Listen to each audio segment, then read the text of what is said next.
আল্লাহ বলেন মিসকিনের মাল যারা খাইব, ইয়েতিম অসহায় মানুষের মাল যারা আত্মসাৎ করবে, আল্লাহ বলেন জাহান্নামে যাওয়ার 2 নাম্বার কারণ। কয় নাম্বার? যুবক ভাই, শুধু নেতার ক্ষেত্রে নয়, তোমার ক্ষেত্র আমার ক্ষেত্র। আমি আরামে খাইয়া ঘুমাইলাম, সুখের ডেকুর দিলাম, পাশের ঘরে এতিম মানুষটা না খাইয়া ঘুমাইছে, কিয়ামতের মাঠে তোমার জবাব দিতে হবে। তুমি খাইলা, পাশের ঘরের মানুষটা আজকে খাইলো না অভাবের কারণে, আল্লাহ কয় জবাব দিতেইব।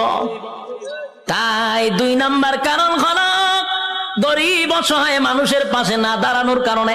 টাকা আছে, পয়সা আছে, এরপরও তুমি গরিবদের পাশে দাঁড়াও না। এই টাকা দিয়া শুধু নিজের বুঝলা, গরিবের পাশে দাঁড়াও না।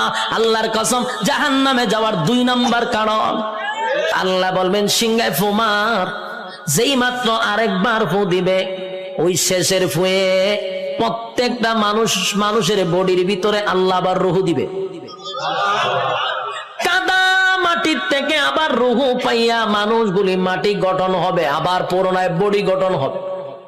কাদা মাটির থেকে আবার আপনি ওইটা দাঁড়াবেন, যেখানে দাঁড়াবেন, যেখানে বৈশা ওয়াজ শুনতাছেন, সে জায়গাটাই হবে হাসরের মাঠ। যেখানে বই আওয়াজ শুনতাছেন, এটা হাসরের মাঠ হবে। এই পৃথিবীটাকেই আল্লাহ হাসরের মাঠ বানায়া দিবে।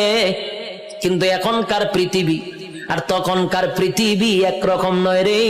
তখনকার পৃথিবী আর এখনকার পৃথিবীর মধ্যে উল্লেখযোগ্য একটা বেশ কম থাকবে।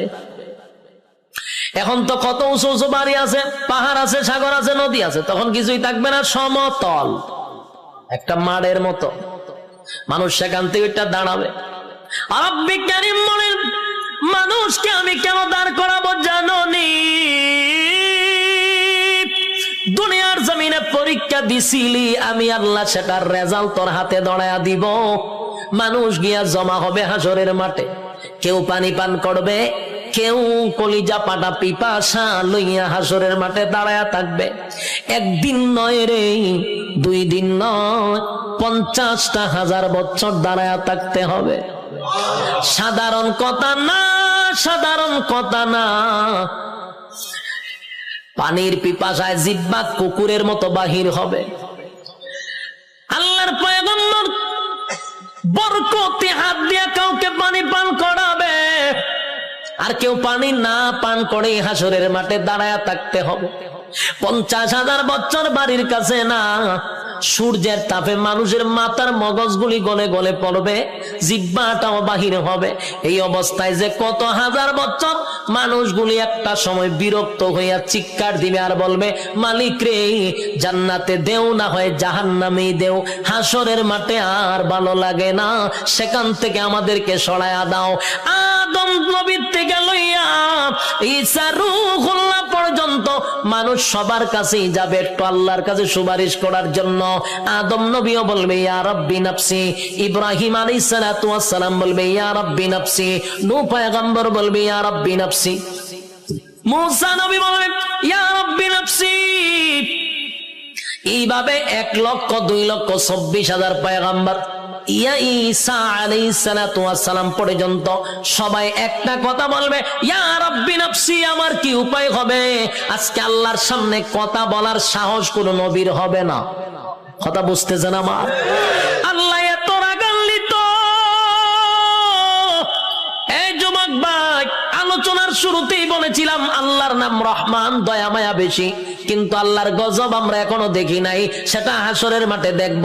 আল্লাহ সেদিন কাহার রূপ নিয়ে দাঁড়াবে, সেদিন আল্লাহর সামনে কথা বলার সাহস কোন নবীরাও পাবে না, শুধুমাত্র কেবলমাত্র আমাদের নবী ছাড়া। আদম নবীর থেকে লইয়া ঈসা রূহুল্লাহ পর্যন্ত একটা কথাই বলবে, ইয়া রাব্বি নাফসি। আমার কি উপায় হবে গো? আল্লাহ খালি তর্জমা তর্জন আর গর্জন দিবে, তর্জন আর গর্জন দিবে, আর বলবে নাফরমানরা আমার নিয়ামত খাই আমার নাফরমানি করছস, আজকে দাঁড়া কেউ কথা বলবে কিনা। আল্লাহ সেদিন বলবেন লিমানিল মুলকুল ইয়াউম, এই পৃথিবীর রাজা বাদশারা দাঁড়া, হামাইন্নারে ডাক দিব, নমরুদ্দারে ডাক দিব। আল্লাহ সেদিন বড় বড় ক্ষমতাশীল রে ডাক দিবে, নমরুদ্দা দাঁড়া, ফেরাউন্না দাঁড়া। আল্লাহ বলবেন সাজ্জাদ দাঁড়া।